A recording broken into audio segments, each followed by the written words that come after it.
আপনাদের প্রশ্নের উত্তর দেব। কখন রোজা রাখা বাধ্যতামূলক আর অব্যাহতি আছে? ডক্টর জাকির, আসসালামু আলাইকুম ওরহমতুল্লাহি ওবারাকাতুহু। ওয়ালাইকুম আসসালাম রহমতুল্লাহ বারাকাত। ডক্টর জাকির, বুঝতেই পারছেন আমাদের অনেক পথ পাড়ি দিতে হবে আজকের এই টপিক নিয়ে, আর আমি নিশ্চিত আজকেও আমাদের দর্শকরা আপনার উত্তরগুলো শুনে দারুণভাবে উপকৃত হবেন ইনশাআল্লাহ। ইনশাআল্লাহ। আজকের প্রথম প্রশ্ন, রোজা রাখা এটা কি সব মুসলিমদের জন্য বাধ্যতামূলক, নাকি আল্লাহ এখানে বিশেষ কিছু লোকের কথা বলেছেন যাদেরকে রোজা রাখতে হবে, বিশেষ করে রমজান মাসে? আলহামদুলিল্লাহ, ওয়াসসালাতু ওয়াসসালাম আলা রাসূলিল্লাহ ওয়া আলা আলিহি ওয়া সাহবিহি আজমাইন। কোনো লোকের জন্য রোজা রাখা বাধ্যতামূলক হতে গেলে অবশ্যই তাকে 5টা শর্ত পূরণ করতে হবে। 1 নম্বর হচ্ছে তাকে হতে হবে একজন মুসলিম। 2 নম্বর, সেই লোক হবে সুস্থ মস্তিষ্কের। 3 নম্বর, তাকে অবশ্যই সাবালক অথবা সাবালিকা হতে হবে, তার মানে তাকে প্রাপ্তবয়স্ক হতে হবে। 4 নম্বর, তাকে হতে হবে স্বাস্থ্যবান। 5 নম্বর, সেই লোক তখন কোথাও ভ্রমণ করবে না, সে একটা নির্দিষ্ট জায়গায় থাকবে। এছাড়া মহিলাদের রোজার ক্ষেত্রে অতিরিক্ত আরও 4টা শর্ত পূরণ করতে হবে। যদি সে হয় একজন মহিলা, যদি সে হয় নারী, তার ক্ষেত্রে রোজা বাধ্যতামূলক হতে গেলে অতিরিক্ত আরও 4টা শর্ত পূরণ করতে হবে। 1 নম্বর, সে সময় তার রজস্রাব হবে না। এছাড়াও এ সময় প্রসব পরবর্তীকালীন রক্তস্রাবও হবে না। বাচ্চাকে নিজে দুধ খাওয়াবে না অথবা গর্ভবতী থাকবে না। তাহলে মহিলাদের ক্ষেত্রে এই সময় 9টা শর্তের সবগুলো পূরণ হলে তখন তার জন্য রোজা বাধ্যতামূলক হবে। আর পুরুষদের ক্ষেত্রে প্রথম 5টা শর্ত পূরণ হলে রমজান মাসে রোজা রাখা তাদের জন্য বাধ্যতামূলক হয়ে যাবে। তাহলে আপনি যা বললেন সেটা থেকে আমি যেটা বুঝলাম তা হলো রোজা এটা শুধু মুসলিমদের জন্য বাধ্যতামূলক। কথাটা ঠিক? ঠিক বলেছেন, শুধুমাত্র মুসলিমদের জন্যই রোজা রাখাটা বাধ্যতামূলক। কোনো অমুসলিম বা অবিশ্বাসীদের জন্য রোজা রাখা বাধ্যতামূলক না। এর কারণ হচ্ছে আল্লাহ সুবহানাহু ওয়া তাআলা বলেছেন পবিত্র কোরআনে সূরা নূর অধ্যায় নম্বর 24 আয়াত নম্বর 39 যে একজন অবিশ্বাসীর কাজ, তার মানে যে অমুসলিম, একজন অবিশ্বাসীর কাজ হলো মরুভূমির মধ্যে মরীচিকার মতো। তৃষ্ণার্ত লোক মনে করে সেখানে পানি আছে, কিন্তু যখন পৌঁছায় তখন দেখে যে কোনো পানি নেই, কিন্তু সেখানে পাবে আল্লাহকে। তখন আল্লাহ তার কর্মফল পূর্ণমাত্রায় দেবেন এবং আল্লাহ তাআলা হিসাব গ্রহণে তৎপর। তার মানে পরকালের জীবনে অবিশ্বাসীরা তাদের কাজের ফল কোনো ভালো কিছু পাবে না এবং আল্লাহ হিসাব গ্রহণে তৎপর। তাহলে অবিশ্বাসীদের সব কাজগুলোই পরকালের জীবনে মূল্যহীন, কারণ প্রত্যেকটা কাজের শুরুতেই থাকতে হবে নিয়ত। আর এটা নিয়ে আলোচনা করেছি গতকাল যে কারো রোজা কবুল করার ক্ষেত্রে অন্যতম গুরুত্বপূর্ণ একটা শর্ত নিয়ত, তার মানে উদ্দেশ্য। আর উদ্দেশ্য হবে এই রোজাটা শুধুমাত্র আল্লাহ সুবহানাহু ওয়া তাআলার জন্য, অন্য কারো জন্য নয়। তাহলে একজন অমুসলিম, একজন অবিশ্বাসী যে আল্লাহ সুবহানাহু ওয়া তাআলাকে বিশ্বাস করে না, সে যে আল্লাহ সুবহানাহু ওয়া তাআলার জন্য নিয়ত করে রোজা রাখবে এমন প্রশ্ন আসবে না। এই কারণে অবিশ্বাসীদের জন্য রোজা রাখাটা বাধ্যতামূলক না। যদি সে নিয়ত ছাড়া রোজা রাখে তাহলে সেটা অযথা উপোস করাই হবে, কিন্তু ইবাদত হবে না। ইসলাম ধর্ম অনুযায়ী যে রোজাটা সেটা পালন করা হবে না। সেজন্য নিয়ত বা উদ্দেশ্য খুবই গুরুত্বপূর্ণ। এখন অবিশ্বাসীরা যদি কোনো ইবাদত করে, যদি ঈমান না আনে, যদি বিশ্বাস না করে যে আল্লাহ সুবহানাহু ওয়া তাআলা কেবলমাত্র একজন, যদি কালেমা না বলে লা ইলাহা ইল্লাল্লাহ মুহাম্মাদুর রাসূলুল্লাহ, আল্লাহ ব্যতীত কোনো উপাস্য নেই এবং নবী মুহাম্মদ সাল্লাল্লাহু আলাইহি সাল্লাম হলেন আল্লাহর রাসূল, তাহলে ইবাদতের সব কাজই পরকালের জন্য মূল্যহীন হবে। তবে যখনই একজন অবিশ্বাসী, যে লোক মুসলিম নয়, সে ইসলাম গ্রহণ করলে তার জন্য এটা বাধ্যতামূলক হবে। যদি ইসলাম গ্রহণ করে রমজান মাসের মাঝামাঝি, তাহলে তখন থেকেই শুরু করে রোজা রাখা তার জন্য বাধ্যতামূলক। তবে তার অতীত সেটা আল্লাহ হিসাব করবেন না। আল্লাহ সুবহানাহু ওয়া তাআলা বলেছেন পবিত্র কোরআনে সূরা আনফাল অধ্যায় নম্বর 8 আয়াত নম্বর 38 যে অবিশ্বাসীদের বলো যদি তারা বিশ্বাস করা শুরু করে অতীত ক্ষমা করা হবে। তার মানে যখনই একজন অমুসলিম ইসলাম ধর্ম গ্রহণ করবে তার অতীতের সব পাপ ক্ষমা করা হবে। তবে ইসলাম গ্রহণের সাথে সাথেই তার জন্য রোজা রাখা বাধ্যতামূলক হয়ে যায়। ওয়াও!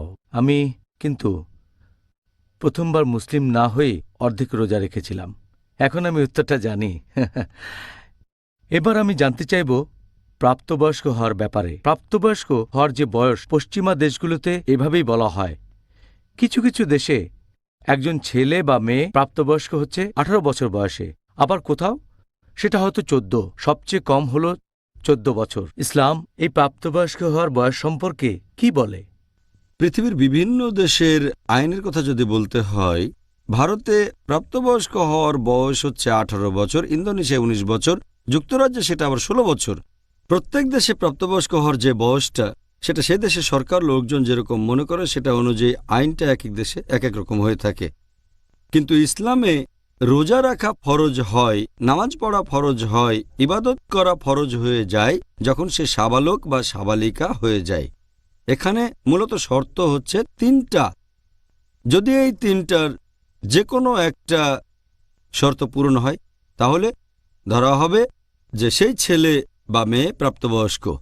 1 নম্বর হচ্ছে তার শরীরের বিভিন্ন অংশে লোম গজানো শুরু করা। 2 নম্বর, ছেলে বা মেয়ের বয়স যখন 15 বছর, অথবা ছেলেদের ক্ষেত্রে বীর্যস্খলন হচ্ছে স্বপ্নদোষ বা এরকম কোনোভাবে, অথবা যদি মেয়ে হয় তখন যদি তার রজস্রাব শুরু হয়ে যায়। যখন থেকে একটা মেয়ের রজস্রাব শুরু হবে তখন থেকেই তাকে প্রাপ্তবয়স্ক বলে ধরা হবে। হতে পারে তার বয়স 10-এরও কম, কিন্তু যেদিন থেকে তার রজস্রাব শুরু হবে সেদিন থেকেই তাকে ধরে নেওয়া হবে যে সে তখন প্রাপ্তবয়স্ক বা সাবালিকা হয়ে গেছে। এই ব্যাপারটা বেশ ইন্টারেস্টিং, কারণ আপনি তখন বললেন যে একটা মেয়ে 10 বছর বয়সে প্রাপ্তবয়স্ক হতে পারে, আর পশ্চিমা দেশেও এরকম বলা হয়। আর এখনকার দিনে এটা বেশ কমন। এই কয়েক মাস আগে পেপারে একটা আর্টিকেল এসেছিল যে দিল্লিতে এটা অস্বাভাবিক না, 10 বছরের একটা মেয়ের রজস্রাব শুরু হয়ে গেছে। যদি 9 বছরের কমে শুরু হয়ে যায় তখন সেটা একটা দুশ্চিন্তার ব্যাপার। পশ্চিমা দেশগুলোতে একই। আগে ব্যাপারটা এমন ছিল না। যখন আমি মেডিকেল কলেজে পড়তাম তখন পশ্চিমা দেশে বয়সটা ছিল 12 বা 13, ভারতে ছিল 13-14। কিন্তু যেহেতু এখন ডায়েট বদলে গেছে, তারপর পরিবেশ বদলে গেছে ইত্যাদি, এগুলো প্রাপ্তবয়স্ক হওয়ার বয়সের উপর প্রভাব ফেলে। কিন্তু এখন ব্যাপারটা বেশ কমন যে মেয়েরা 10 বছর বয়সে, কখনো 10-এরও আগে, 9 বছরেই অনেক মেয়ের রজস্রাব শুরু হয়ে যায়। আচ্ছা, এই কারণেই তারা ছেলেদের চেয়ে তাড়াতাড়ি ম্যাচিউর হয়ে যায়। এটা আরেকটা ঠিক প্রশ্ন। বলেছেন। এখন ডক্টর জাকির, এবার তাদের কথা যাদের রোজা রাখা থেকে অব্যাহতি দেওয়া হয়েছে।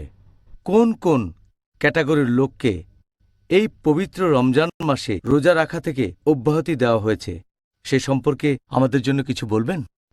এখানে আমি বলবো যে আমার মতে মোট 13 ক্যাটাগরির মানুষকে রোজা রাখা থেকে অব্যাহতি দেওয়া হয়েছে। 1 নম্বর, যদি সেই লোক অবিশ্বাসী হয়, অমুসলিমও হয়। 2 নম্বর, যদি সে অপ্রাপ্তবয়স্ক হয়। 3 নম্বর, যদি সে উন্মাদ হয়ে থাকে। 4 নম্বর, যদি মহিলা হয় আর তখন রজস্রাব হয়, সে রোজা রাখবে না। 5 নম্বর, যদি কোনো মহিলার প্রসব পরবর্তী রক্তস্রাব হয়ে থাকে। 6 নম্বর, মহিলা গর্ভবতী হলে অব্যাহতি দেওয়া হয়েছে। 7 নম্বর, মহিলা বাচ্চাকে নিজের দুধ খাওয়ালে। 8 নম্বর, যদি কেউ রোগাক্রান্ত হয়, অসুস্থ থাকে, অব্যাহতি দেওয়া হয়েছে। 9 নম্বর, যদি সেই লোক বিকলাঙ্গ হয়। 10 নম্বর, যদি সেই লোক খুব বয়স্ক হয়ে থাকে, যদি খুব বৃদ্ধ হয়ে যায়। 11 নম্বর, যদি সে ভ্রমণ করে। 12 নম্বর, যদি সেই লোক জিহাদ করে বা লড়াইতে অংশগ্রহণ করে আল্লাহ তাআলার খাতিরে। আর 13 নম্বর, জোর করা হলে। যদি কারো উপর জোর করা হয় আর সে রোজা না রাখে, তাকে অব্যাহতি দেওয়া হয়েছে। এই হলো সংক্ষেপে 13 ক্যাটাগরির মানুষ যাদেরকে রোজা থেকে অব্যাহতি দেওয়া হয়েছে। সুন্দর। এবার প্রত্যেক ক্যাটাগরি নিয়ে একটু আলোচনা করব যাদের অব্যাহতি আছে। ডক্টর জাকির, রোজা থেকে যাদের অব্যাহতি দেওয়া হয়েছে তাদের সবাইকে এই রোজা কি পরে কোনো সময় রাখতে হবে? আমি যে 13টা ক্যাটাগরির কথা বলেছি, প্রথম 3টা ক্যাটাগরি তাদেরকে পরবর্তীতে রোজা রাখতে হবে না। তার মানে অমুসলিম, তারপর যে অপ্রাপ্তবয়স্ক, আর যে লোক মস্তিষ্ক বিকৃত। বাকি যে 10টা ক্যাটাগরি, 2টো ক্যাটাগরি, যে লোক অনেক দিন ধরে বিকলাঙ্গ এবং যে লোকের বয়স অনেক বেশি হয়ে গেছে, এই ক্যাটাগরির লোককেও পরে রোজা রাখতে হবে না, তবে তাদেরকে ফিদিয়া বা ক্ষতিপূরণ দিতে হবে। প্রত্যেক রোজার জন্য একজন গরিব লোককে খাওয়াতে হবে। এখন বাকি 8টা ক্যাটাগরির কথা যদি বলতে হয়, তারা তখন যে অবস্থায় ছিল সেটা যদি বদলে যায়, তাহলে তাদের মিস করা রোজাগুলো পরে রাখতে হবে। যেমন ধরেন এই 8 ক্যাটাগরির মধ্যে আছে রজস্রাব হওয়া মহিলা। যখনই রজস্রাব বন্ধ হয়ে যাবে তখনই তাকে এই রোজাগুলো রাখতে হবে, যত তাড়াতাড়ি সম্ভব, পরবর্তী রমজানের আগে। কোনো মহিলা যার প্রসব পরবর্তীকালীন রক্তস্রাব হচ্ছে, যখনই এটা বন্ধ হবে তাকে রোজা রাখতে হবে। কোনো মহিলা গর্ভবতী, যখনই অবস্থাটা চলে যাবে, প্রসব পরবর্তী রক্তস্রাব বন্ধ হবে, রোজা রাখতে হবে। একজন মহিলা 4 নম্বর ক্যাটাগরি, বাচ্চাকে দুধ খাওয়ায়, যখন এই সময়টা শেষ হবে তখন তাকে রোজা রাখতে হবে। একজন লোক অসুস্থ, যখনই সুস্থ হবে তাকে রোজা রাখতে হবে। একইভাবে একজন ভ্রমণ করছে, যখনই তার ভ্রমণ শেষ হবে সে রোজা রাখবে। আবার একজন যে অংশ নিয়েছে জিহাদে, আল্লাহ তাআলার খাতিরে কোনো লড়াইতে, যখনই লড়াই শেষ হবে তাকে রোজা রাখতে হবে। একইভাবে যার উপর জোর করা হচ্ছে আর সে রোজা রাখছে না, যখনই জোর জবরদস্তি উঠে যাবে তাকে রোজা রাখতে হবে। তবে তাদেরকে এই রোজাটা রাখতে হবে পরবর্তী রমজানের আগেই। ডক্টর জাকির, কোনো শিশু যদি প্রাপ্তবয়স্ক হওয়ার আগে রমজান মাসে রোজা রাখে, সে ব্যাপারে আপনার মন্তব্য কি? আমি এ ব্যাপারে আগেও বলেছি যে প্রাপ্তবয়স্ক হয়নি তার জন্য রোজা রাখাটা বাধ্যতামূলক না, তাকে অব্যাহতি দেওয়া হয়েছে। আমাদের প্রিয় নবী মুহাম্মদ সাল্লাল্লাহু আলাইহি ওয়াসাল্লাম বলেছেন, এই হাদিসটা আছে তিরমিজিতে, হাদিস নম্বর 1423। আমাদের প্রিয় নবী বলেছেন যে 3 ক্যাটাগরির মানুষের হিসাব লেখা হবে না। এক হচ্ছে শিশু, যতক্ষণ সে প্রাপ্তবয়স্ক না হয়, একজন ঘুমন্ত লোক যতক্ষণ না জেগে ওঠে, আর মস্তিষ্ক বিকৃত লোক যতক্ষণ না সে স্বাভাবিক হয়। এই 3 ক্যাটাগরির মানুষ আমাদের প্রিয় নবী বলেছেন তাদের হিসাব লেখা হবে না, তার মানে তাদের জন্য রোজা রাখাটা বাধ্যতামূলক না। নামাজের ব্যাপারে কোনো বাধ্যবাধকতা নেই, তবে শিশুদের রোজা রাখতে উৎসাহিত করাটা ভালো, যত তাড়াতাড়ি সম্ভব, এটা বাধ্যতামূলক না।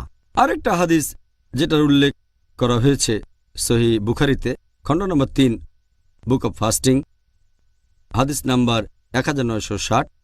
আমাদের